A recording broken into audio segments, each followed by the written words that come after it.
Sans contrôle, le podcast 100% FC Nantes. Loco Pedros, Loco, c'est fabuleux! Au lieu d'en faire 10 passes, on en faisait 3, 4, mais pas n'importe lesquels. Le succès, c'est pas l'objectif, c'est la conséquence. Autour de la table,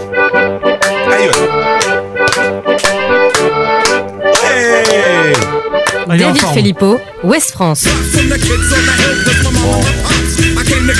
La jeunesse, hein, qu'est-ce que tu veux? Jump around! Sébastien Soulard, Presse Océan. Oui, bien sûr. La Bretagne, la vraie. Christophe Pénoignon, Ouest France. Un podcast présenté par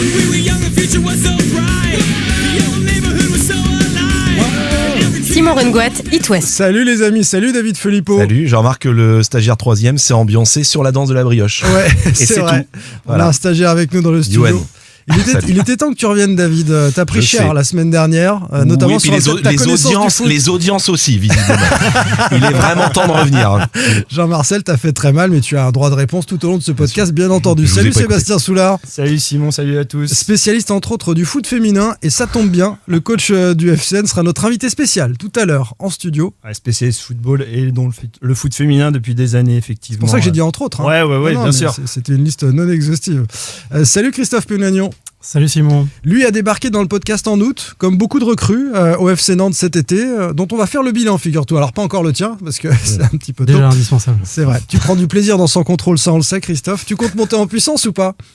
Oui, c'est prévu pour. C'est prévu pour. C'est pour ce prévu. podcast, ouais. Parce que les recrues du FC Nantes, on attend un peu la même chose. Allez, salut à toi, le fan des Canaries qui nous écoute. Va s'arranger. Orelsan, C'est Orelsan. faux, je Bien sais sûr. que tu sais. Oui, Christophe. Des fois je saurais plus trop quoi dire, mais je pourrais toujours écouter.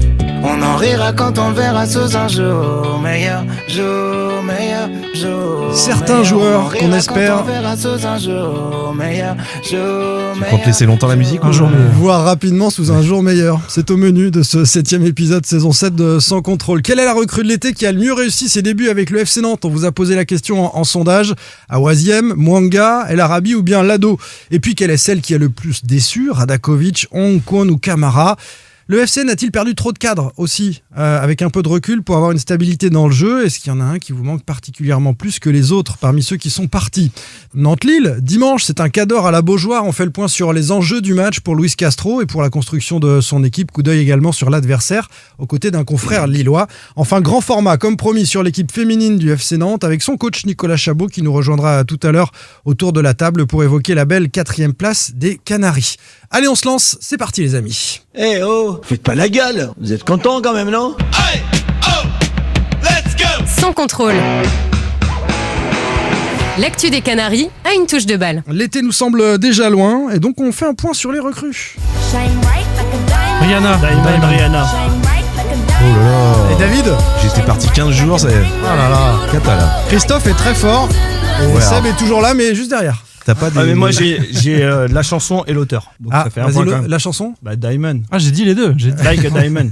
Il VAR, la l'a VAR. des écrit trucs en plus même vieux, temps. un truc un peu plus. Ça va venir. Ouais, On va bien remonter dans le temps tout à l'heure, ne Ok. t'inquiète pas. Certaines brillent-elles comme des diamants? On commence avec les recrues de l'été, David, et notre sondage, celles qui ont fait bonne impression d'abord. Quelle recrue a le mieux réussi ses débuts avec le FC Nantes? Il y avait 4 noms proposés. Awaziem, El Arabi, Mwanga et Lado. On a un peu plus de 1200 votes. Awaziem, 59% des votes. Mwanga, 38%. El Arabi, 2%. Et Lado, 1%. Bon, El Arabi et Lado ne servaient à rien dans ce sondage. Ça s'est vraiment disputé entre Awaziem et Mwanga. On va faire un petit tour de table. D'abord pour savoir qui vote pourquoi et ensuite on s'exprime. Christophe, tu votes Awaziem ou Mwanga? La recrue qui a le mieux réussi ses débuts avec le FC Nantes.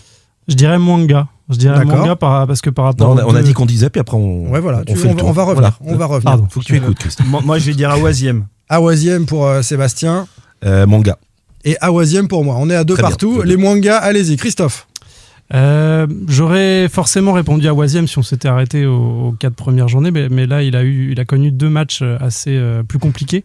en défense centrale. À Toulouse notamment, l'un des buts est pour lui et pour Tati aussi, hein, pas que lui, mais à Brest il y a une petite boulette aussi. Voilà, tout à fait. Sans donc conséquence, mais Mouanga, on a vu tout de suite qu'il était dans le ton, il était dans le rythme de la saison. Il y a pas eu de temps d'adaptation. En fait, il s'est adapté très très vite et on lui demande de faire beaucoup de choses et je trouve qu'il fait beaucoup de choses bien en fait, ce joueur. Et ouais, il s'est déjà rendu indispensable au milieu de terrain en fait. Qu'est-ce que tu veux ajouter, David ? Non, pas grand-chose. Je trouve que Nantes a vraiment bien fait de le faire dans les dernières heures du mercato. Faut rappeler qu'ils étaient sur ce joueur Mouanga depuis plusieurs semaines, mais c'était un dossier compliqué. Ils savaient pas si Strasbourg allait le lâcher. Donc, j'ai envie de dire, heureusement pour le FC Nantes que Mouanga est venu. Je trouve que c'était un profil qui manquait à cette équipe, notamment en termes de puissance physique au milieu. Et en plus, il est polyvalent, il peut jouer au milieu et derrière. Il peut jouer en relayeur, il peut jouer en sentinelle, il peut jouer derrière.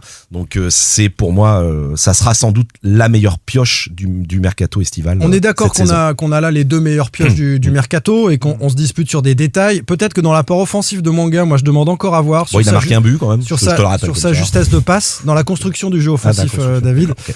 C'est pas que des buts, hein, mais il a marqué. Il a l'approche, il a marqué parce qu'il a été présent dans la construction du but. D'accord.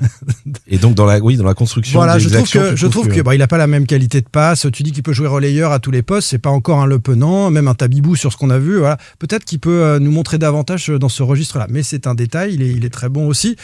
Sébastien, on vous écoute. Awaziem, pour moi, c'est la grosse pioche parce que à côté de lui, il y a Tati. Donc, non seulement il a fallu qu'il gère l'axe central, c'est un événement important dans le jeu.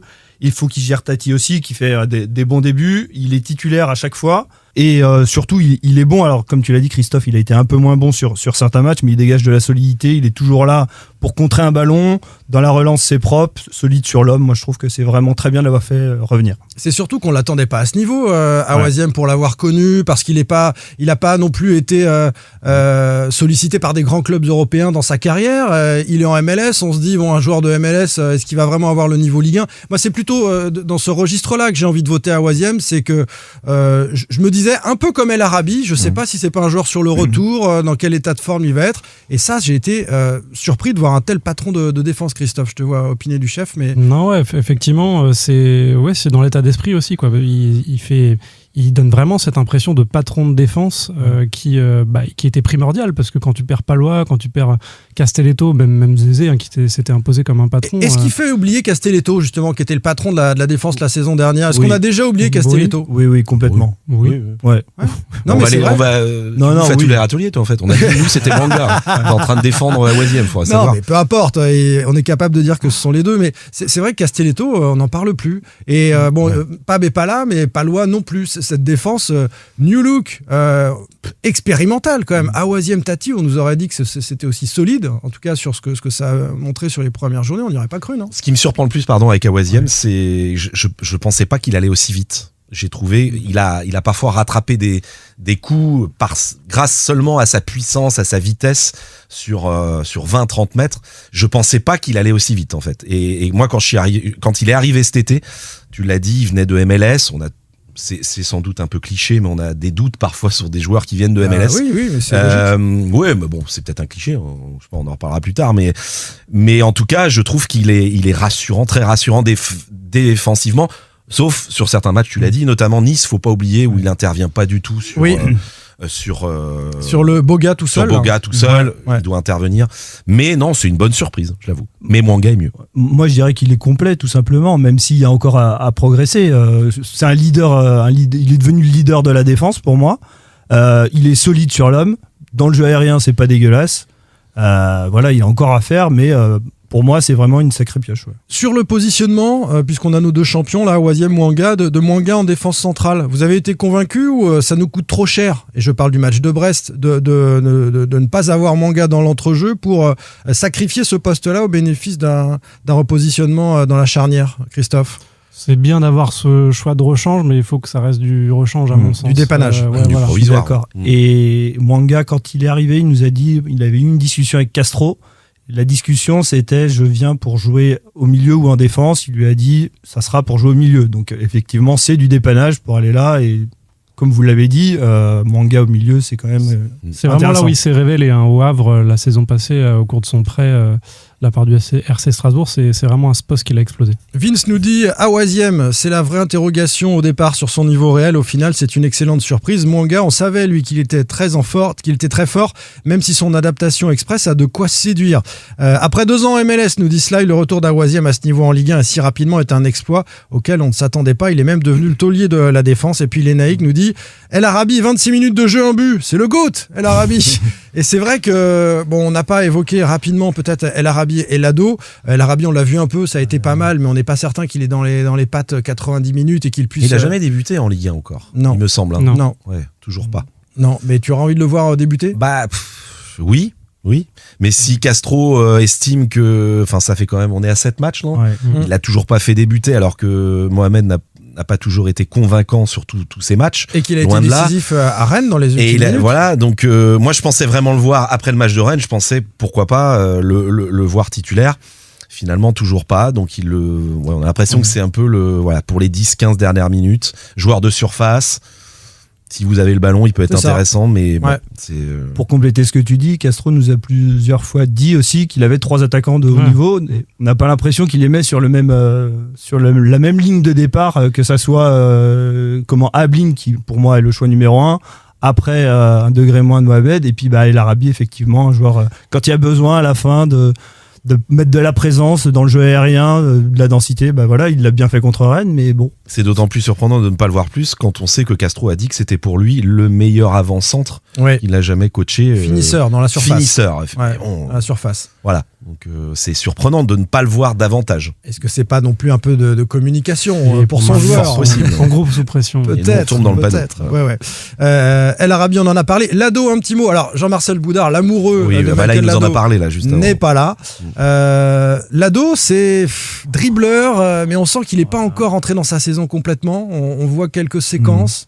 Lado, c'est un intermittent. L'autre jour à Toulouse, il marque, ça sauve son match, mais autrement, qu'est-ce qu'il fait ? Il fait pas grand-chose en fait. Moi, je suis très sceptique sur Lado. Le coach y croit beaucoup à Lado. Et d'ailleurs, il le remet, Christophe. C'est un joueur dont le potentiel, en tout cas, a séduit le coach. Ouais, effectivement. Alors moi, comme Sébastien, on était à Toulouse tous les deux, j'ai eu du mal aussi à être séduit par son match. Effectivement, il est décisif, mais ce qui est déjà bien d'ailleurs. Mais peut-être qu'il paye sa blessure de début de saison. Du coup, il a du mal à lancer la sienne, quoi. Donc, on a l'impression qu'il lui faut une action un peu symbolique, un but, une passe décisive pour lancer sa saison. Exactement, parce que ça manque de percussion, quoi. On sent qu'il est sûr techniquement, mais ça manque d'activité. On était surpris, juste pour finir, de voir Lado titulaire à Toulouse, et on se demandait pourquoi Benatab ne l'était pas, par exemple. Qui a disparu. Et moi je trouve ça surprenant comme choix, parce que justement à Rennes, quand il est rentré, il a fait de très bonnes choses. Offensivement. Après, je pense que ce qui a été reproché à Benatab, c'est son travail défensif. Et Lado est meilleur élève dans ce registre-là. J'imagine. Plus scolaire. Voilà, exactement. Pour l'anecdote, Lado s'est fait une jolie frayeur la semaine dernière. Je crois qu'on n'en a même pas parlé, mais on en parlera avec Castro vendredi en conférence de presse. Il s'est déboîté l'épaule. Il s'est déboîté l'épaule et je me demande si les pompiers sont pas venus. En tout cas, tout a été remis. Et normalement, ils lui ont remis l'épaule. Ouais, ils lui ont remis, comme c'était arrivé par le passé à Kozza et je sais plus quel autre joueur également.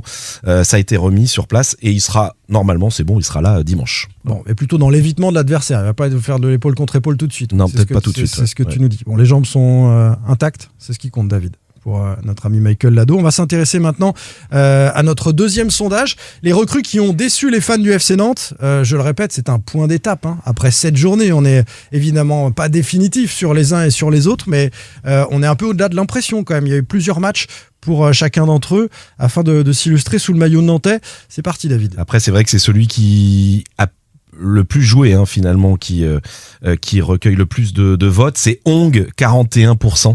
Donc des tweetos estiment que c'est lui qui déçoit le plus. Camara 28%, Radakovic 26% et Cohn 5%. Alors Cohn, c'est le 6, c'est le récupérateur. Ouais. Un mot rapide sur lui. Il déçoit pas, il enthousiasme pas non plus. Ni bon ni mauvais. Il fait le taf, il est dans la rotation, il peut servir en sentinelle. hein. Ouais, voilà, tout à fait. Contre Paris, au premier match, il avait été plutôt propre. À Brest. Mais sinon, oui, voilà. Mais sinon, il reste assez neutre pour l'instant, donc c'est... Alors, dans ceux qui déçoivent, vous votez quoi, les amis? Ong, Camara ou Radakovic? Lequel vous a le plus déçu? Et ça dépend aussi de ce qu'on en attendait, évidemment. Ouais. David, lequel a le plus déçu pour toi? Ong. Sébastien. Moi, je vais dire Radakovic parce que normalement, il aurait. Mais c'est difficile, on l'a pas vu. Oui, Radakovic. Ong. Christophe. Ong aussi. Eh ben, Ong aussi. Non, mais franchement, on est 3 sur Ong.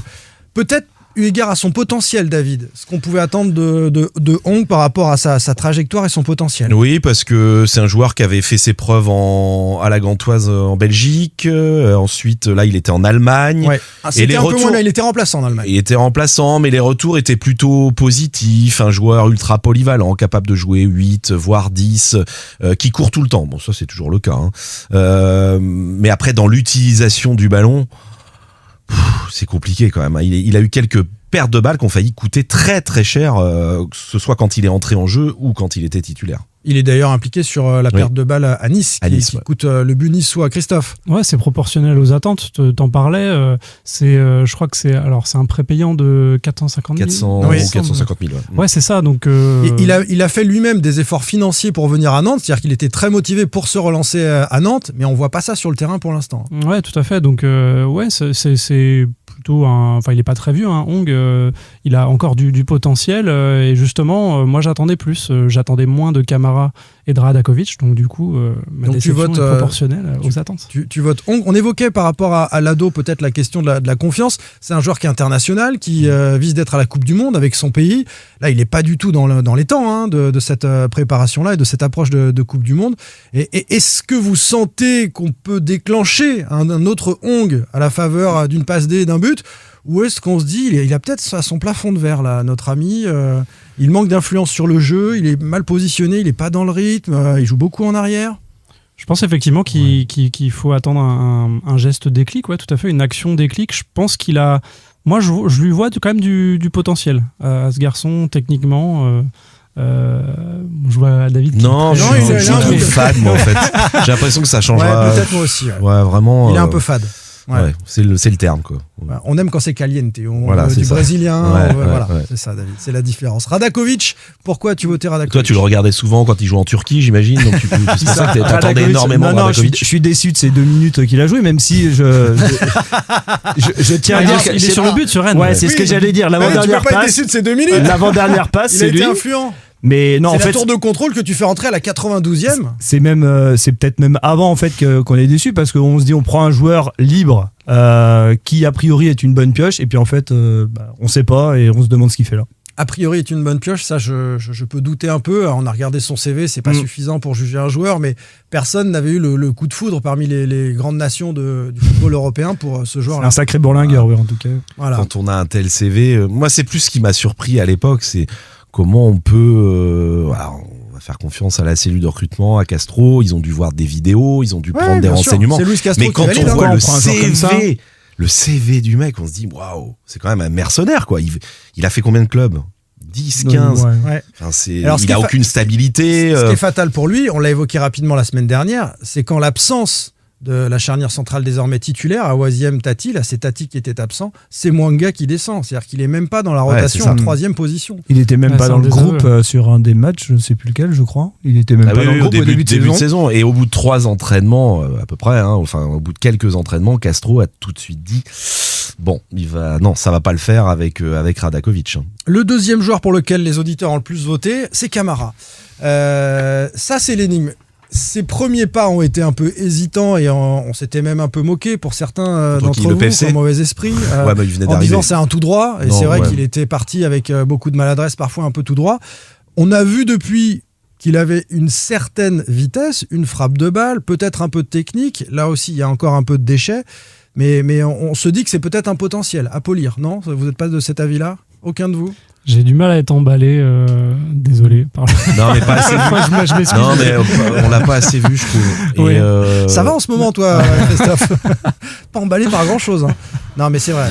Difficile de juger, franchement. Ouais, parce qu'à Toulouse, pareil, il fait une mi-temps. Il est sorti à la mi-temps, donc c'est quand même un désaveu. Et il est sur le but, mais sinon, on n'a pas vu grand-chose non plus. On avance sur cette partie. Qui vous manque le plus de la saison dernière ? On a fini sur les recrues, mais sur ceux qui sont partis pour la trésorerie du FC Nantes et de Valdemar-Kita, lequel ferait du bien dans la construction de cette équipe actuellement, avec un peu de recul ? Sébastien. Vas-y, Simon, sans hésitation. Simon ? Ouais. Ok. Bah, je sais plus combien de buts a marqué le FC Nantes, mais dans l'aspect offensif. Pas beaucoup. Les difficultés offensives des Canaries. Ouais. C'est celui qui c'était le facteur X offensivement, et puis c'est lui qui pouvait faire des différences, créer des décalages, marquer quelques buts, quelques passes D, voilà. On dirait. Et si je vous dis Douglas Augusto, dans le côté patron aussi, pour emmener cette équipe avec cette jeunesse. Bah, vu que le milieu nous a pas trop déçus depuis le début de la saison. Offensivement, si, quand même. On est influencé, je pense, par le poste. Douglas, il est défensif quand même. Non, tu parlais quoi ? Offensivement ? Non, mais après, tu peux peut-être essayer de jouer autrement avec Douglas Augusto. Parce que si on raisonne de façon pragmatique par poste, là où il y a le plus de besoins en ce moment, c'est plutôt la défense centrale. Par rapport au milieu où donc c'est Castelletto qui te manque le plus. Personne. Non, peut-être personne. Hein, Non, ouais, j'en vois pas. Si, je suis un peu d'accord, Douglas Augusto, parce que je trouve qu'il était. Alors, évidemment, je te rejoins, Simon. Voilà, c'était un facteur X, mais Douglas Augusto, il avait cette faculté à stabiliser quand même cette équipe, le milieu du terrain. Enfin, il était. Je trouvais qu'il emmenait tout le monde un peu dans son sillage aussi, dans sa façon d'être, de jouer, d'être agressif. Voilà. Donc oui. Je trouve que Mwanga fait quand même bien le job, comme vous l'avez dit. Oui, non mais c'est vrai. Il n'est pas leader de la même manière, peut-être. Non, c'est vrai. Mwanga serait sûrement pas venu, en l'occurrence, si Douglas était resté. Et puis un petit mot, Pedro Chirivella, quand même, faut pas l'oublier. Est-ce qu'avec Pedro, c'était un bon client pour nous journalistes, c'était un type tellement agréable. Non, mais il faut le dire. Non, mais humainement, quoi, c'est important. Et les gens s'en fichent que ce soit un bon client pour nous. Est-ce qu'il aurait apporté sur le terrain ? Sur les sorties de balles, oui. Peut-être qu'il aurait aimé Castro. Peut-être qu'il aurait aimé le style Castro. Quel Pedro Chirivella ? Le Pedro Chirivella rayonnant il y a 2-3 ans, ou celui des 2 dernières saisons ? Dans le rôle qu'ont pu jouer, soit Mwanga, soit Cône, soit Coquelin. Dans ce rôle vraiment de sentinelle important, parfois un peu même en défense centrale. Est-ce que Chirivella aurait pu trouver sa place ? Je pense que oui, peut-être. Vous avez vu, les amis, que Thilel Tati affolait les recruteurs de toute l'Europe. Il y a des scouts de partout, de Liverpool, du Barça, d'Arsenal, pour venir regarder le petit Tati. On va se garder ce sujet pour une prochaine fois. On avance et on parle du match de Lille. David Filippo, Ouest France. Simon Rengoat, It West. Christophe Pénoignon, Ouest France. Sébastien Soulard, Presse Océan.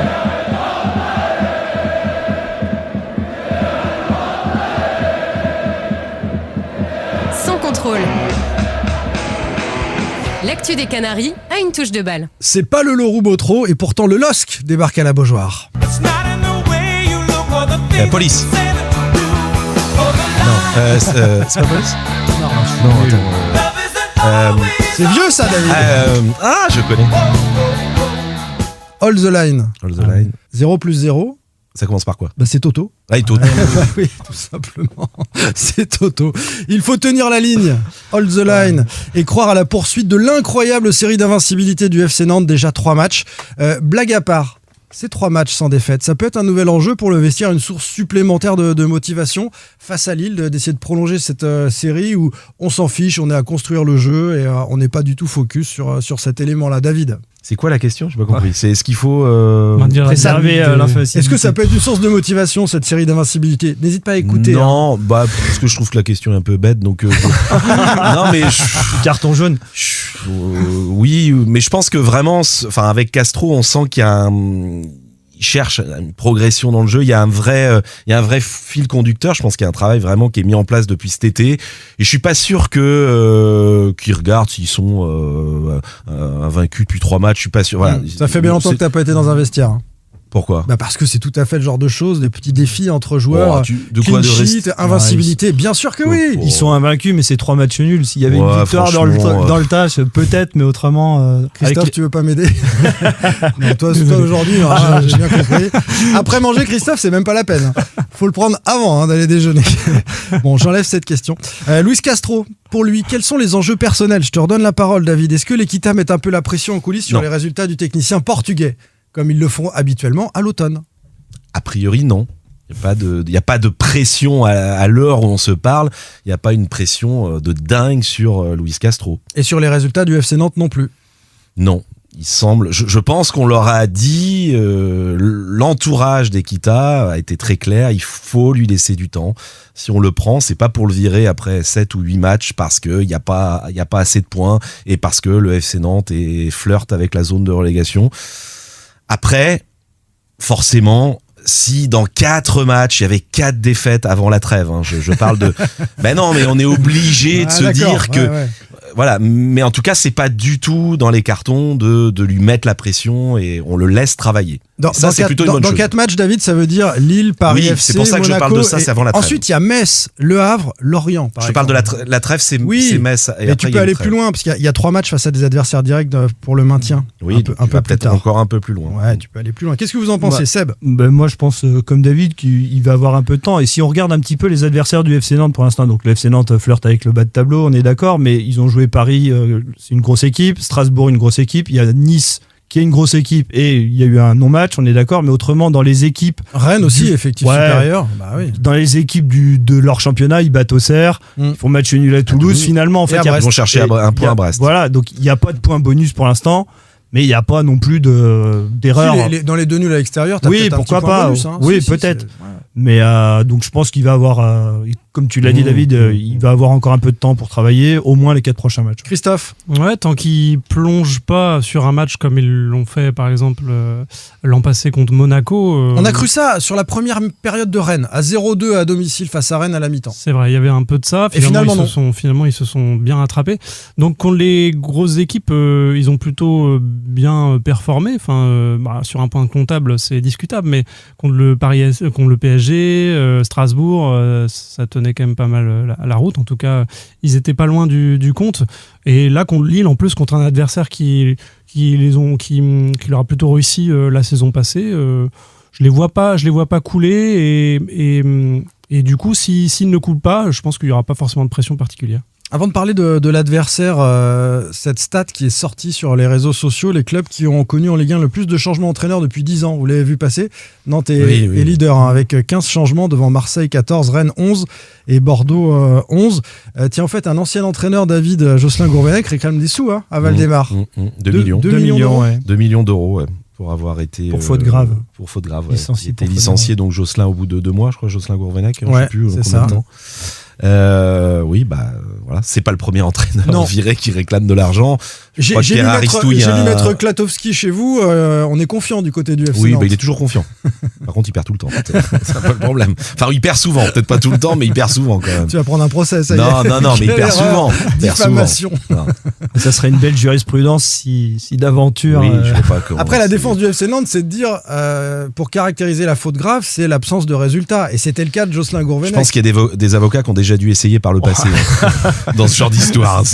C'est pas un argument massu à mon sens. Bon, 2 millions d'euros en tout cas, c'est ce que réclame l'ancien coach des Canaries qui avait succédé à Aristouille et auquel Antoine Comboiré a succédé. Lui-même nous a quittés depuis avec l'arrivée de Luis Castro. On va accueillir un confrère lillois, les amis, pour parler de l'adversaire et de ce match de dimanche. Il s'appelle Stéphane Carpentier de La Voix du Nord. Salut Stéphane. Bonjour à tous. Ce match face au FC Nantes, comment on l'appréhende dans le Nord, dans cette saison chargée, ce début de saison avec la Coupe d'Europe également à gérer. Après la trêve internationale, tout le monde est en forme à Lille ? Tout le monde est en forme. J'ai envie de vous dire, on saura ça dimanche. On va attendre, ouais. Il y a quand même beaucoup de joueurs qui étaient en sélection. Il y a aussi beaucoup de joueurs qui ont manqué à l'appel lors des matchs, lors des derniers matchs. Il y avait quand même beaucoup de blessés du côté du LOSC qui vient seulement de récupérer, par exemple, son capitaine Benjamin André, qui va récupérer vraisemblablement son défenseur Sandra, l'international brésilien Alexandro. Donc il y a ces... qui a récupéré son gardien Hauser après un petit souci avec la sélection turque.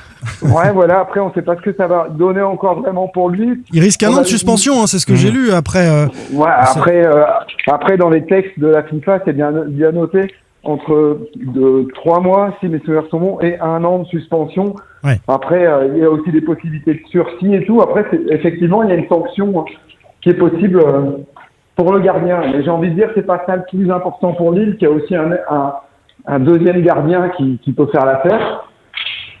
Donc, l'important pour Lille, c'est surtout de récupérer des points sur ce fameux match chez vous à Nantes, parce que Lille, même si le LOSC n'est pas largué au classement, il est un petit peu en retard sur ses points de passage de la saison dernière, par exemple. Et Stéphane, il y a un joueur qui est arrivé cette année qu'on connaît par cœur, c'est Olivier Giroud. Comment il est jugé, Olivier Giroud, là, dans le Nord, depuis son arrivée? Il est, de toute façon, j'ai envie de dire, il était déjà adulé dès lors qu'il a mis le maillot. Après, il fallait, vu la notoriété qu'il a et l'expérience qui parle pour lui, c'est des joueurs de Lille, j'ai envie de dire, connus du grand public à ce point-là. C'est la première fois que Lille a un joueur comme ça. Donc quand il est arrivé, de toute façon, il a mis tout le monde dans sa poche par sa disponibilité, le fait qu'il communique facilement, bref.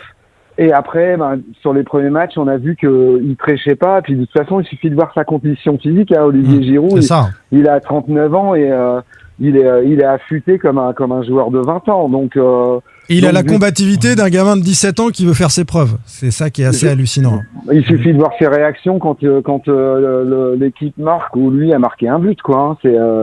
On a l'impression qu'il vient de marquer le premier but de sa carrière en pro, quand on le voit célébrer. Donc voilà, c'est un gars, je pense, qui est vraiment toujours animé par cette flamme là, indestructible de vouloir gagner, de vouloir donner, de faire des efforts sur un terrain.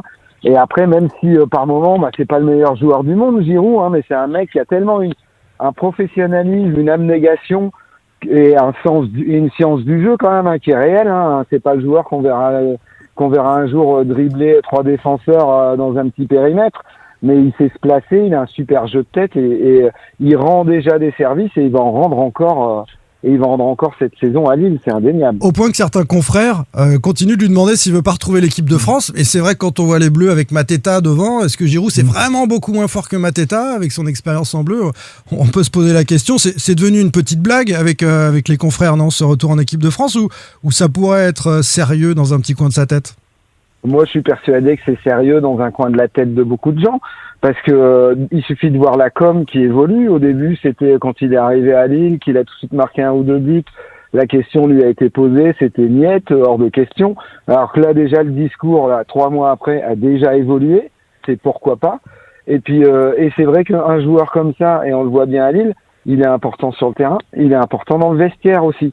Et on sait très bien, et vous le savez très bien comme moi, pour suivre tout le temps le foot, que ça se joue, qu'un match, ça se gagne aussi au mental, dans les têtes, et donc il faut avoir un vestiaire. Et c'est un joueur qui compte, qui pèse dans un vestiaire et qui peut tirer les autres derrière lui. Donc même s'il va pas jouer tous les matchs, même s'il va pas être titulaire à tous les matchs. Stéphane, une question d'ordre plus général. On a du mal à juger le début de saison du LOSC parce qu'il y a eu la défaite marquante forcément lors du derby contre Lens. Là, il y a eu la victoire en Coupe d'Europe contre l'AS Roma, le nul face au PSG. Est-ce que la saison du LOSC est définitivement lancée selon toi? Moi, j'ai envie de dire qu'au niveau du jeu, non, parce que on a vraiment, en tout cas moi personnellement, j'ai la sensation que cette équipe, elle peut vraiment beaucoup mieux faire au niveau du jeu, mais qu'elle est encore en construction, j'ai envie de dire pas en reconstruction, parce que de toute façon, il y a plein de joueurs qui sont partis, il y a toute la colonne vertébrale quasiment qui a été changée, hormis le capitaine, Benjamin André. Donc c'est encore une équipe qui est en phase de construction et qui n'a pas encore donné sa pleine mesure. En espérant pour elle qu'elle ne l'ait pas déjà donné. Je pense pas. Je pense qu'il y a encore... À Rome, c'était pas mal quand même, Stéphane. Enfin, moi, j'ai vu le match à Rome. C'était cohérent.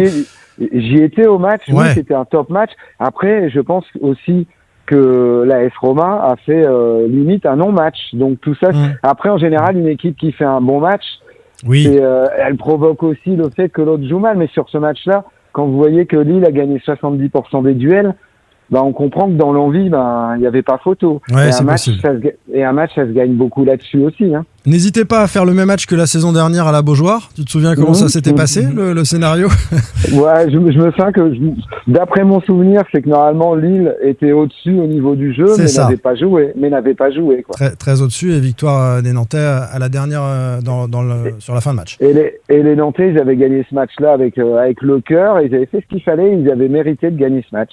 Et Stéphane, je reviens sur les individualités. On a parlé de Giroud. Il y a un autre joueur qui est ultra important chez vous, c'est Benjamin André. Il y a un LOSC avec et sans Benjamin André, on peut le dire, c'est évident. Pour moi, j'ai envie de dire, si de temps en temps il manque un match, Benjamin André, j'ai envie de dire l'esprit André reste. Là, il en a quand même manqué 4 d'affilée. Il est revenu contre Paris.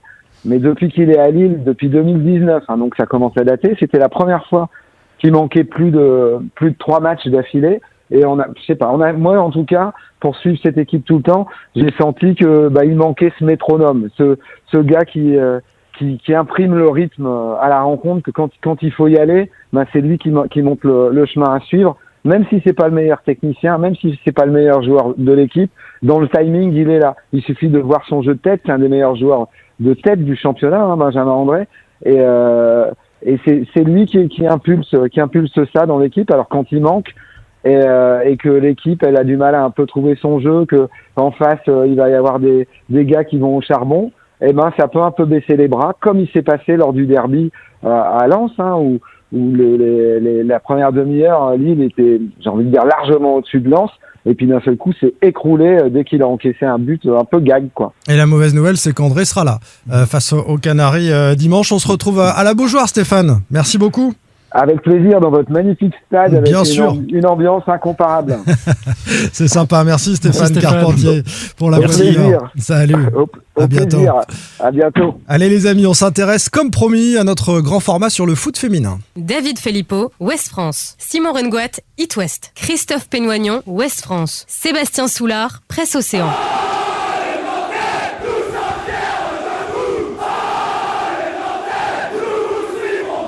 Sans contrôle. L'actu des Canaries a une touche de balle. Grand format sur les féminines du FC Nantes avec un invité spécial pour l'occasion qui nous rejoint en studio, le coach Nicolas Chabot. Salut Nicolas. Salut. Merci beaucoup d'être avec nous dans Sans Contrôle. On va te mettre tout de suite dans l'ambiance. Tu sais qu'on commence toujours avec un blind test. C'est parti. Oh, la belle vie. La Sacha belle vie. Distel, ouais, Sacha Distel, pardon. Sans amour, sans souci, sans problème. Attends, c'est David qui a dit Sacha Distel. Oui, c'est moi. Ouais, parce que tu l'as vu sur ma feuille. C'est impossible. C'est impossible. David s'est décalé pour laisser la place à Nicolas et voilà, ça triche directement. C'est la belle vie, en tout cas pour l'équipe féminine du FC Nantes, 4e du classement d'Arkea Première Ligue après 4 journées, grâce notamment, Nicolas, à ce succès de prestige contre le Paris FC devant du monde. Il y avait 13 000 supporters à la Beaujoire. Est-ce que c'est la plus belle victoire de l'histoire du FC Nantes d'arriver à taper le Paris FC, une équipe emblématique de ce championnat? Est-ce que ça marque aussi ce changement de dimension pour le FC Nantes? Je pense qu'il y a eu beaucoup de belles victoires. Voilà, faut rien enlever à tout ce qui a été fait avant et aux plus de 10 années de construction de cette section-là. Sur le papier, elle a quelque chose d'historique. Ouais, elle a quelque chose d'historique parce que c'est la première à la Beaujoire, c'est la première devant autant de personnes. Et je pense, de mémoire, j'ai pas souvenir qu'on ait eu l'opportunité de battre un adversaire aussi prestigieux. Donc, non, c'est jamais arrivé, ouais, bien sûr. Donc non, sur le papier, il y a tout pour que ce soit la plus belle victoire du club. Voilà. Je vais laisser la parole alternativement à nos deux spécialistes, hein, Sébastien et Christophe. Sébastien. Ouais, moi je suis d'accord avec Nico, c'est la plus belle parce que en face il y avait une équipe qui joue la Ligue des Champions aussi, il faut le rappeler, cette saison. Devant 14 000 personnes à la Beaujoire. Il y avait eu des belles victoires à des degrés inférieurs. Je pense par exemple à celle contre Albi qui avait marqué un tournant parce que c'est celle qui avait entériné la montée en Première Ligue. Celle de Marseille. Celle de Marseille aussi, voilà. Menez 2-0 et vous revenez 3-2 et vous montez, notamment grâce à ça, à la différence de but particulière sur Marseille. Et puis je pense aussi, il y a quelques années, celle contre Lorient. Pas Lorient, comment ? Le Mans. Le Mans, pardon, oui, à la Jonelière, sur les barrages d'accession pour la D2. C'était une autre étape, mais celle-là, vraiment, elle est au-dessus des autres. Sébastien, une question pour Nicolas. Ouais, Nicolas, est-ce que tu as l'impression que cette année, le FC Nantes est entré dans une autre phase ? L'année dernière, c'était la découverte de l'AD1. Là, il y a plus de recul, plus de vie, des joueuses d'expérience. Est-ce que tu penses que vous êtes dans une nouvelle étape de cette section féminine ? On met les choses en place pour évoluer, tirer vers le haut notre équipe, tirer vers le haut le club aussi. Donc, si on arrive à passer dans une autre dimension et une échelle au-dessus, c'est top parce que c'est l'objectif. Je pense que l'année dernière, il y avait effectivement cette phase de découverte, mais on a fait en sorte que ce soit un peu plus qu'une phase de découverte. Voilà, on a essayé de s'insérer comme une équipe qui a l'habitude de vivre en D1 et c'est plutôt ce qu'on a réussi à faire.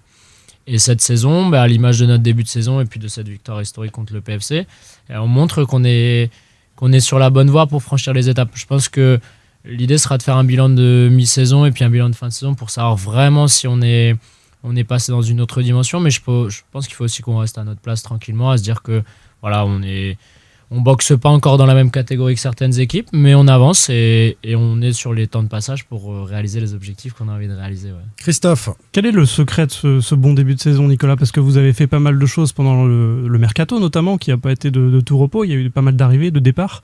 Donc, vous marquez plus de buts également. Vous en prenez un peu plus aussi par rapport à la saison passée. c'est plus spectaculaire. Voilà. Pour l'instant. Beaucoup de travail. Voilà, beaucoup de travail de la part des joueuses, de la part du club, de la part du staff. Le premier travail, c'est le recrutement. Voilà, je pense que c'est quelque chose qui est très important. On y passe du temps avec les gars du staff et on y passe énormément de temps l'été. Voilà, c'est pas quelque chose qui est simple et qui se fait en claquant des doigts. Nous, on n'a pas l'opportunité d'avoir une cellule, donc on bosse comme des fous pour regarder toutes les vidéos, regarder des matchs de tous les championnats. Voilà, donc on passe énormément de temps. Tu fais office de cellule de recrutement pour la section féminine. C'est-à-dire qu'il faut à la fois superviser, prendre des contacts, des renseignements sur les profils des joueuses pour construire cette équipe. Ouais, parfois on utilise les réseaux sociaux, parfois c'est les agents qui nous contactent, parfois contact de contact, donc on arrive à récupérer les numéros des joueuses, on arrive à récupérer toutes les vidéos de match parce qu'aujourd'hui il y a des plateformes telles que Wisecout qui nous permettent qui recensent en fait tous les matchs, donc on peut observer. Et puis à partir de ce moment-là, on se divise souvent le travail. Voilà, j'ai un analyste vidéo, un adjoint, et puis on a des groupes où on se partage un maximum de vidéos, un maximum de temps un maximum de vidéos de match.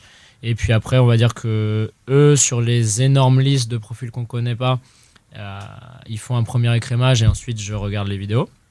Et dans tous les profils qu'on connaît ou les agents qui sont référencés par des joueuses qu'on connaît, je regarde tout et après je sélectionne.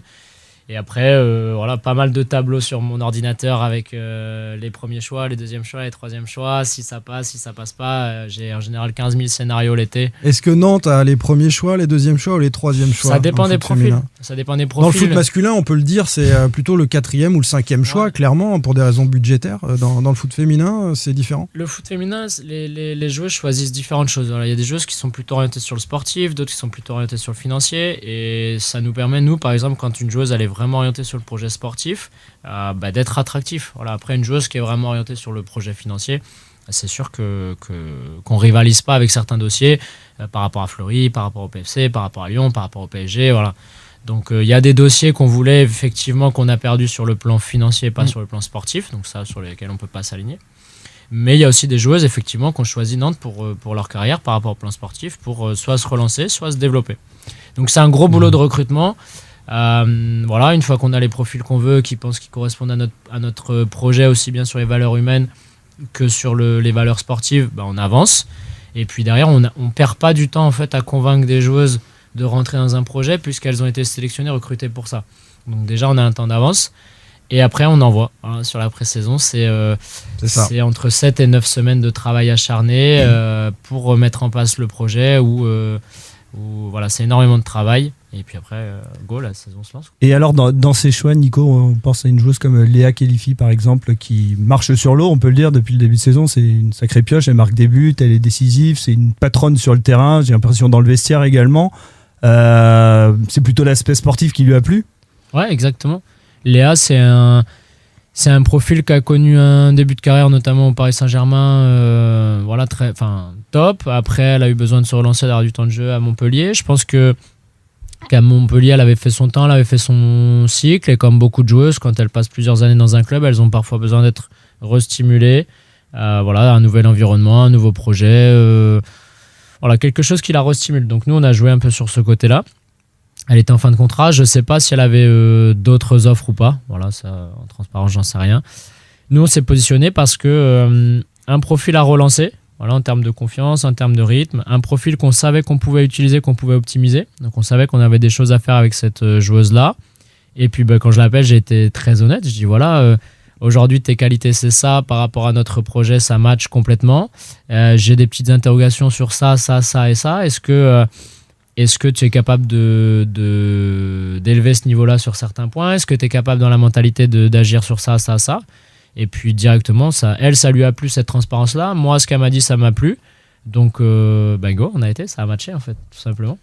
T'as une concurrence aussi dans le groupe, une homogénéité qui fait que une Lucie Calba, par exemple, qui a pas joué, qui est pas rentrée pendant la première journée, là et on est à 3 buts en 2 matchs. Donc ça, c'est quelque chose en plus que tu avais pas forcément peut-être la saison dernière ou moins. En fait, la saison dernière, on était homogène également, mais on avait énormément de joueuses qui découvraient le championnat. Donc on était homogène, mais dans une qualité inférieure. C'est pour ça qu'on a aussi fait beaucoup de rotations dans les 11, dans les groupes, pour essayer de stimuler tout le monde, parce que c'est important. Cette saison, on est homogène, mais on a monté d'un cran en qualité. Voilà, à l'image de Lucie, le premier groupe que je fais, j'ai quand même Juraban et Lucie Calba qui sont en dehors du 18, groupe, qui performaient. C'était très correct ce qu'elle faisait, mais en fait, à ce moment-là, j'ai simplement 16 joueuses de champ meilleures. Et ensuite, c'est toujours ce que j'explique, j'ai besoin d'un équilibre des profils sur le banc. Je ne peux pas partir avec 5 attaquantes, j'ai besoin d'avoir des milieux, des défenseurs, des attaquantes. Donc à ce moment-là, c'est vraiment sportif. Et top filles qu'elles sont, lorsque je leur explique, elles me disent « Mais Nico, t'as raison, en ce moment, il y a meilleur que nous, on bosse, go, on y va. » Alors ça n'existe pas partout, hein, mais c'est bien. C'est la mentalité, je trouve, de beaucoup dans le foot féminin, en tout cas dans les groupes que j'ai eu, les joueuses que j'ai eu, on a très très souvent eu des joueuses en termes de mentalité capables de se dire en ce moment non coach c'est ok, je suis pas au niveau, pas de problème, je vais bosser et j'y vais. Les joueuses sont plus lucides que les joueurs que tu as pu croiser dans ta carrière aussi de... Je sais pas, je pense que c'est pas lié au sexe, gars-fille, je pense que... je crois que c'est ce que tu venais de dire justement. Non, pas spécialement. Alors dans le football féminin, moi j'ai eu la chance d'avoir ça. Oui. Après j'ai beaucoup bossé avec les jeunes, donc les jeunes ils sont en général aussi assez lucides. Peut-être qu'après le manque de lucidité arrive quand on grandit, mais globalement je pense que c'est lié un peu à la culture, à leurs valeurs, leur éducation, leur entourage. Voilà, je pense que... Et si on leur explique bien les choses aussi. Ouais, je pense que c'est une harmonie un peu de tout. Voilà, comment tu trouves les mots pour essayer de les mettre en confiance, être juste. Voilà, moi j'essaie d'être juste et après de leur dire en ce moment c'est bien, tu mérites d'y aller. Une Lucie, on sentait qu'elle revenait petit à petit, donc 2-3 fois on lui a dit allez lâche pas, plus le temps va passer, plus on va réussir à te donner des minutes et jusqu'à temps que tu saisisses vraiment ta chance, go, ça y est. Des fois ça se passe et donc elles sont récompensées, des fois ça se passe pas et les joueuses elles se disent punaise, j'ai pas l'opportunité, le coach il me la met un peu à l'envers et du coup elles perdent confiance. Donc des fois c'est des opportunités aussi, tac, t'as une blessure qui arrive, j'ai besoin à ce moment-là, boum, tu performes, tu lances ta saison. Voilà, il y a des coups comme ça, mais globalement on a un groupe qui est lucide, on a des joueuses qui sont lucides. Pour la plupart, c'est pas toujours le cas, ni dans le foot féminin ni dans le foot masculin. C'est arrivé qu'on ait des joueuses qui soient pas lucides, mais globalement quand elles sont lucides, elles avancent bien. Nico, il y a des résultats là cette année qui étaient déjà bons l'année dernière, mais qui sont encore meilleurs cette année. Mais il y a des résultats, mais il y a aussi une qualité de jeu. Et depuis qu'on se connaît, tu étais toujours évertué à parler de la qualité de jeu. Le FC Nantes, pour toi, c'était important pour les joueuses qui viennent au FC Nantes, tu leur vantes ça à chaque fois? Mais au-delà de leur vanter ça, un discours très simple que je tiens aux joueuses, c'est que elles ont une carrière sportive. Nous, en tant que techniciens, on a aussi une carrière sportive. C'est notre travail et comment on a envie de kiffer notre travail au quotidien. Voilà, moi, je pars toujours de ce principe-là. Comment on a des carrières qui peut-être des fois sont courtes, durent 10-15 ans. Comment on a envie de faire en sorte que ces 10-15 ans-là, le matin quand on se lève, on aime aller travailler. Le moment où moi je m'assois sur le banc pour regarder le match, j'ai envie de prendre plaisir. Et comment elles, chaque jour, dans le quotidien et dans leur match, elles ont envie de prendre du plaisir ensemble. Voilà, je pense que c'est surtout ça qu'on vend. Après, on essaie de faire les choses. Et il y a toujours aussi un facteur travail, mais il y a aussi un facteur réussite. C'est-à-dire que la confiance du projet, elle arrive quand tu commences à avoir des résultats en jouant de cette manière-là. C'est-à-dire que si demain, je te donne un exemple, tu démarres tes saisons, les poteaux ils sont sortants, tu perds les matchs, peut-être qu'à un moment donné, tu peux avoir une défiance en l'idée. Alors plus maintenant, parce que ça fait 2-3 ans qu'avec le même style de jeu, on arrive à avoir des résultats.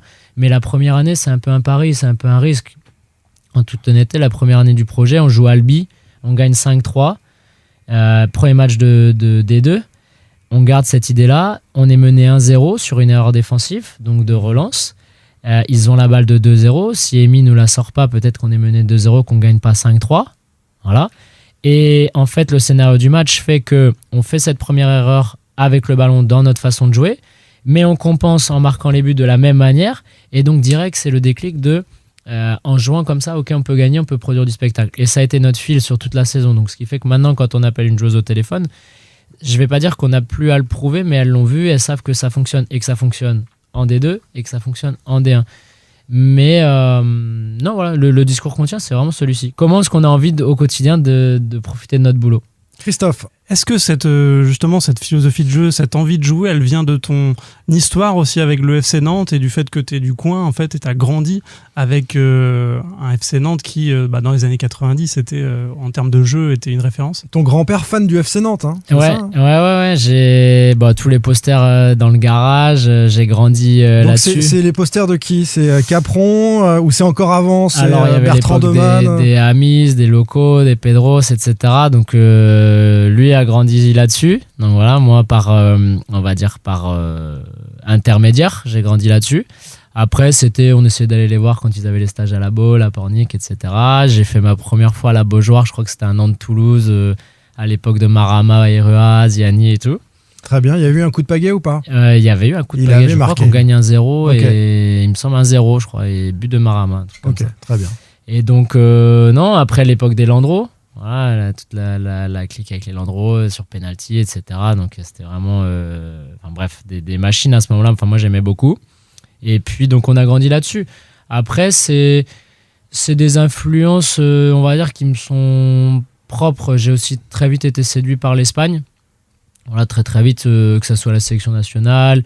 J'aimais beaucoup le Real, j'aimais beaucoup le Barça pour des choses complètement différentes. Voilà, le football de possession, en tout cas, ce style espagnol. Ouais, mais tu vois, le Madrid à l'époque de Beckham, Zidane, Raúl, Figo, etc., Roberto Carlos, c'était un football où c'était hyper vertical, ça marquait un but de plus que l'adversaire, mais avec que des joueurs offensifs. Ils alignaient des compos qui étaient incroyables. C'était les Galactiques. Ils n'étaient pas sur de la possession, à contraire du Barça, qui avait des joueurs un peu plus formés au club, un peu moins connus. Donc c'était deux styles différents. Mais le football espagnol dominant de sélection et globalement de club de ces dernières saisons, c'est quand même... Moi je pense que c'est ce que j'ai vu, à titre personnel, c'est ce que j'ai vu de plus beau, et c'est ça où je me suis dit à un moment donné, ok, en voyant ces matchs-là, je prends du plaisir. En fait, moi je prenais du plaisir dans cette alternance entre ce que je voyais de la sélection espagnole, du Barça, et ce que je voyais en Angleterre, qui était un peu plus transitionnel, un peu plus ouvert, un peu fou.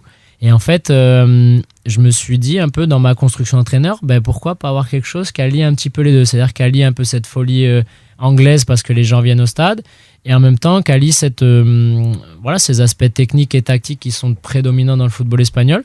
Comment est-ce qu'on arrive à trouver un entre-deux?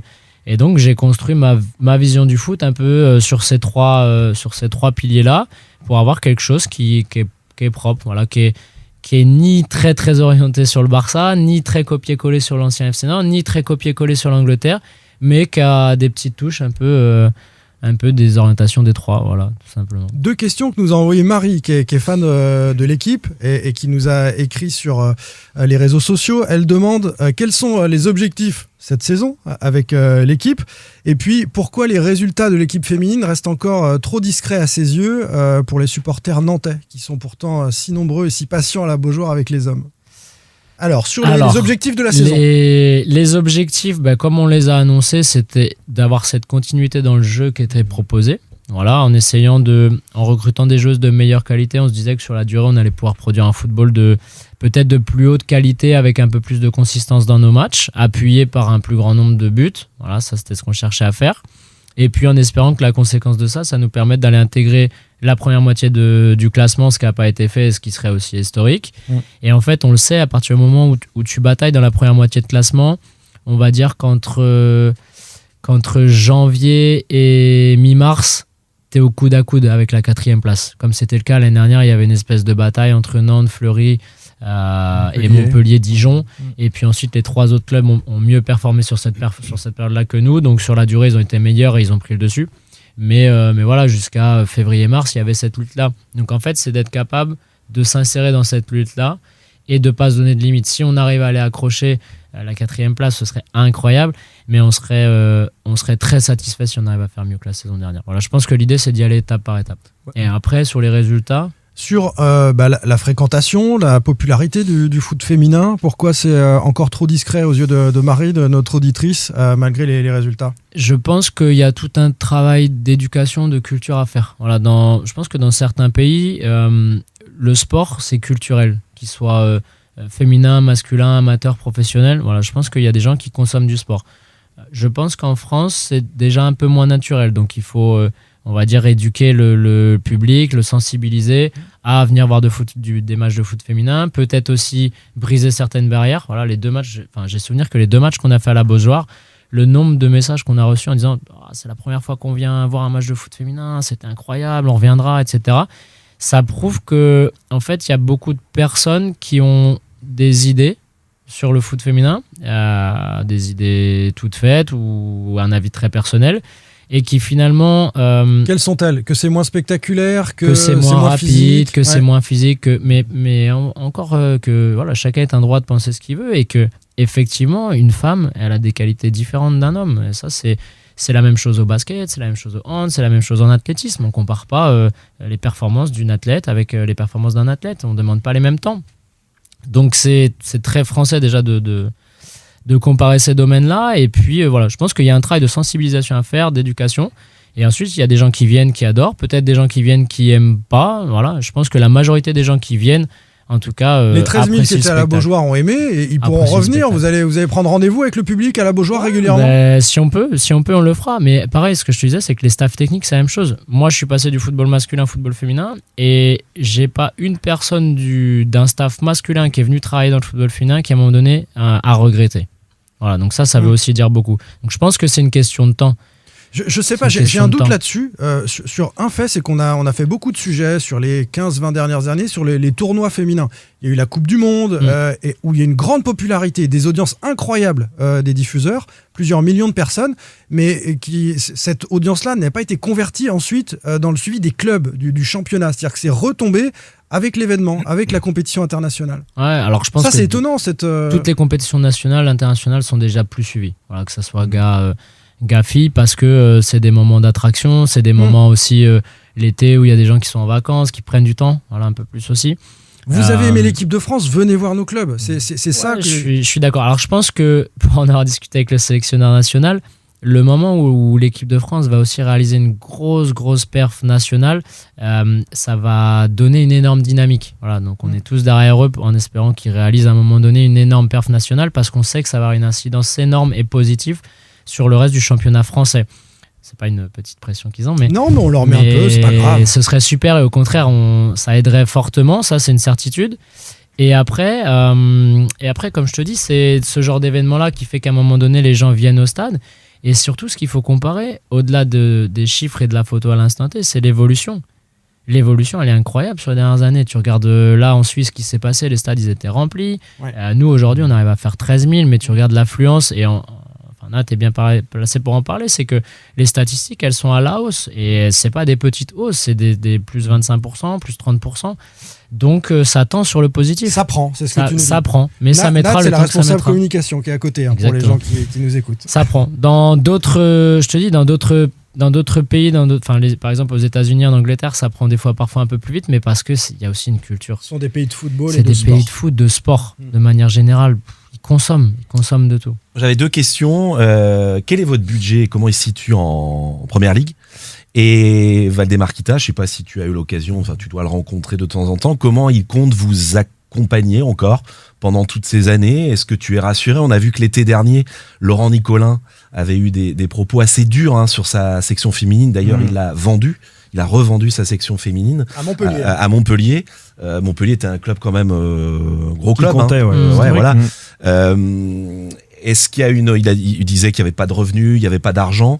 Donc il y a beaucoup de questions dans tout ce que je te dis. Comment toi tu vois l'avenir du foot féminin? Est-ce qu'il y a un peu d'inquiétude quand on voit des clubs comme ça qui vendent leur section féminine? Je vais te répondre un peu sur l'entre-deux.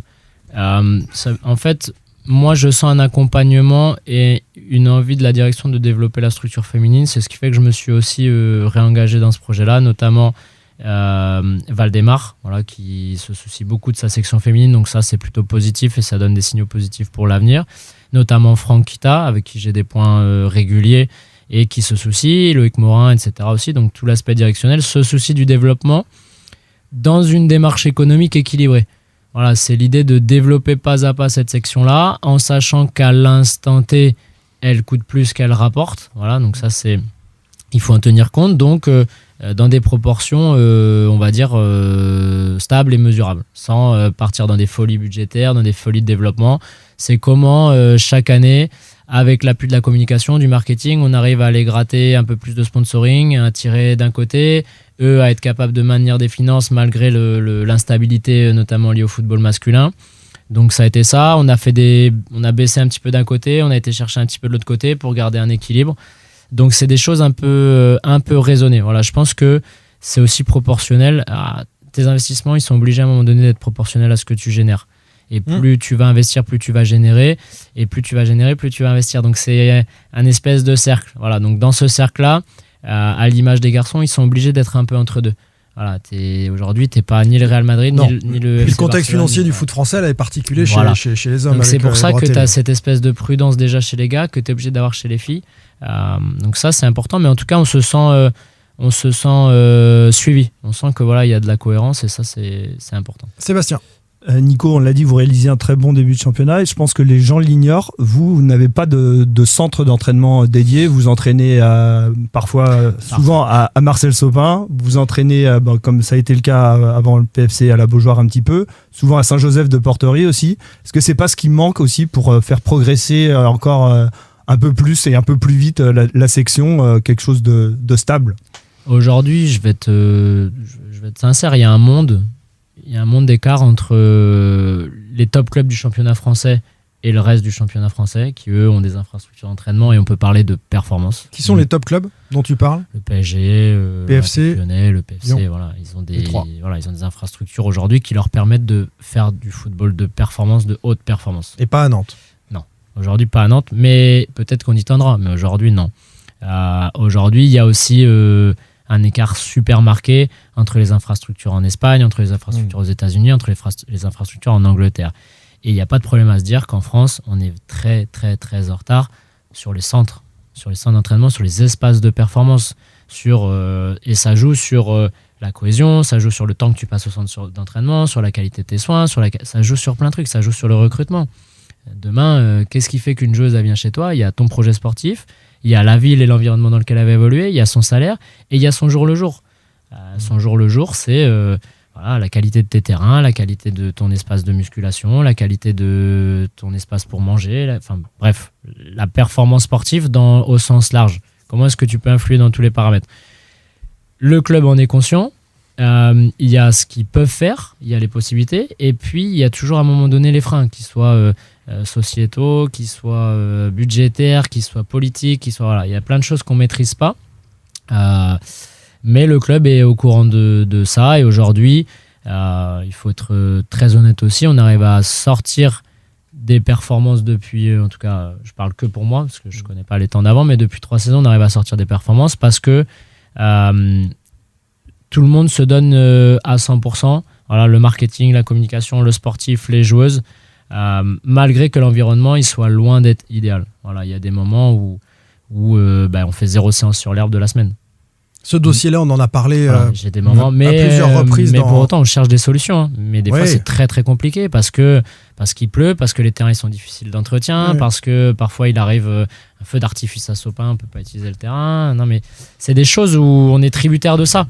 Donc on s'adapte. Des fois, on va s'entraîner à Saint-Herblain, des fois, on va s'entraîner à Saint-Joseph de Porterie. Parfois, on s'est entraîné au nord de Nantes. On a été à Carquefou, on a été à je sais même plus où on a été, mais il y a eu des semaines de compétition où on changeait 4 fois de site. Ça peut forcément nuire à un moment à la compétitivité d'une équipe, c'est sûr, c'est un dossier, mais c'est le serpent de mer, on en parle depuis longtemps. Dans Sans Contrôle, on avait reçu Samuel Fenilla il y a 2 ans ou 3 ans, au moment où on parlait de Vers-sur-Loire, de créer un nouveau centre d'entraînement, cette fois, qui permette d'accueillir tout le monde. On sait que la Genelière, il y a des contraintes liées à des règles environnementales, etc. Donc, mais ce dossier est toujours pas réglé et il pose des soucis à l'ensemble du club. C'est aussi du financier. Il y a différentes gammes de terrains. Aujourd'hui, tu veux un terrain hybride qui résiste au froid et à la pluie nantaise.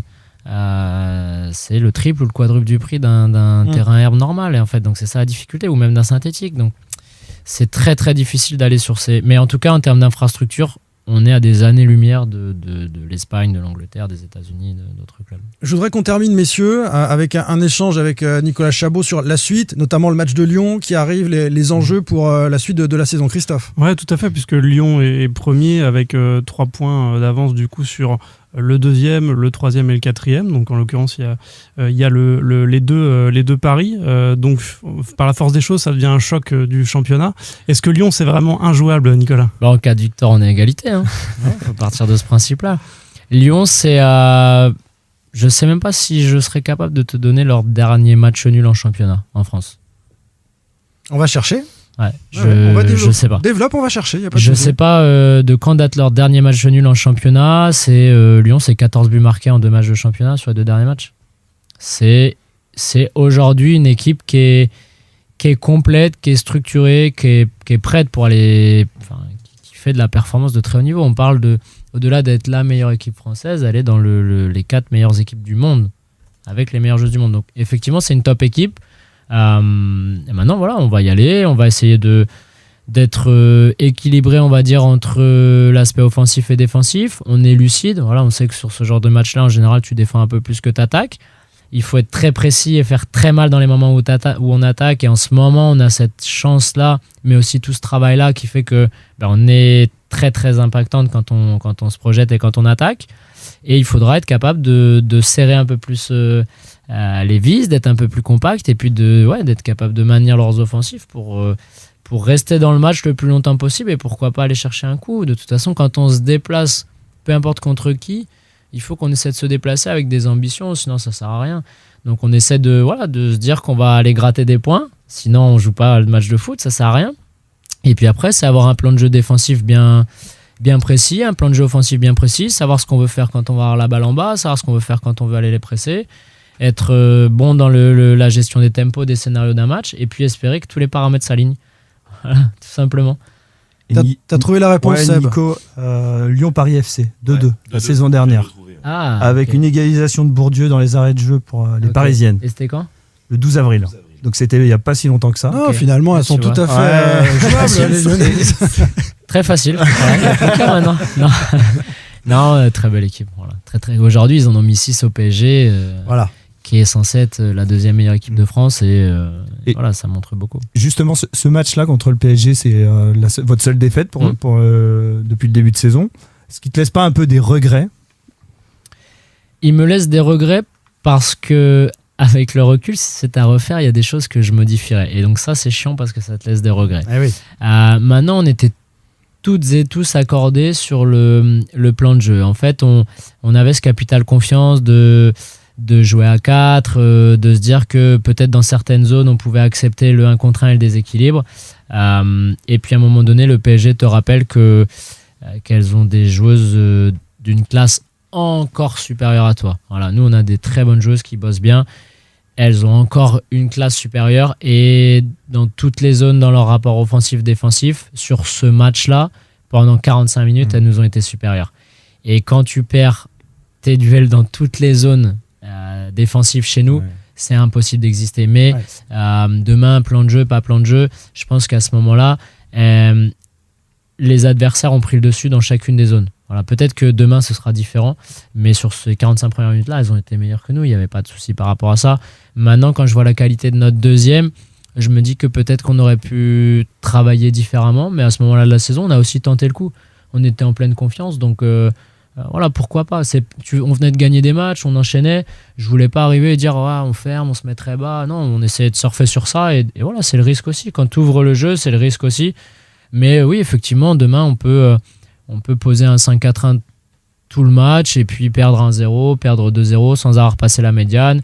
Et puis c'est vrai qu'on prend pas une valise, mais voilà, c'est pas le foot qu'on apprécie. Donc on a envie d'essayer de trouver des choses. On a envie, c'est pareil, je pourrais dire à ma gardienne tous les 6 mètres, boum, allez, donne sur la médiane, la défenseur prend la tête, elle joue avec sa gardienne, on touche pas le ballon.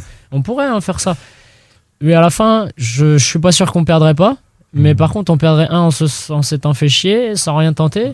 Et on s'offre aucune possibilité d'essayer. Donc au moins, on essaye. Et puis, on voit. C'est un discours qui fait plaisir. Ouais, c'est ça. Je l'avais, David, c'est que ça nous rappelle tellement de choses dans le foot masculin. Ça, et ce discours tourné vers le plaisir. J'avais pas donné de nom, par contre. Chacun fera ses conclusions. Après, je pense que, je vais pas trop rentrer dans le foot masculin, mais il y a des enjeux financiers qui sont différents. C'était pas le but. Qui sont différents, et en fait, c'est des enjeux financiers tellement différents qu'en fait, le rapport entre bénéfice-risque, il est des fois un peu différent.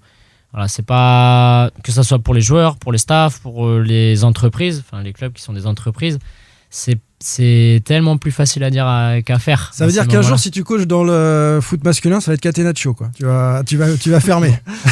Moi, je resterai comme je suis. Voilà. Ça, c'est une certitude.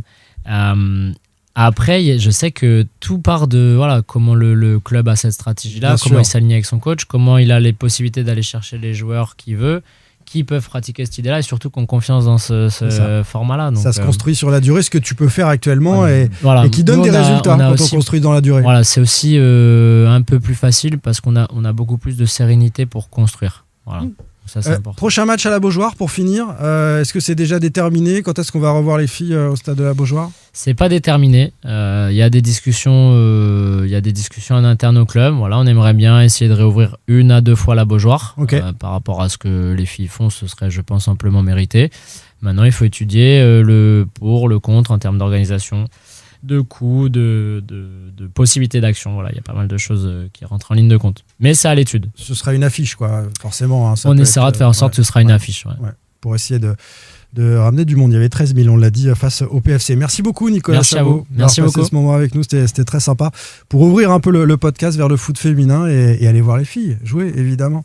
Merci à tous les 4. Merci à toi, David. Merci à toi, Merci Simon. Sébastien. Et merci Christophe, les amis. On se retrouve la semaine prochaine. On débriefera Nantes-Lille. Salut. Sans contrôle, un podcast proposé par les rédactions d'It West, Presse Océan et Ouest France, à retrouver sur toutes les plateformes.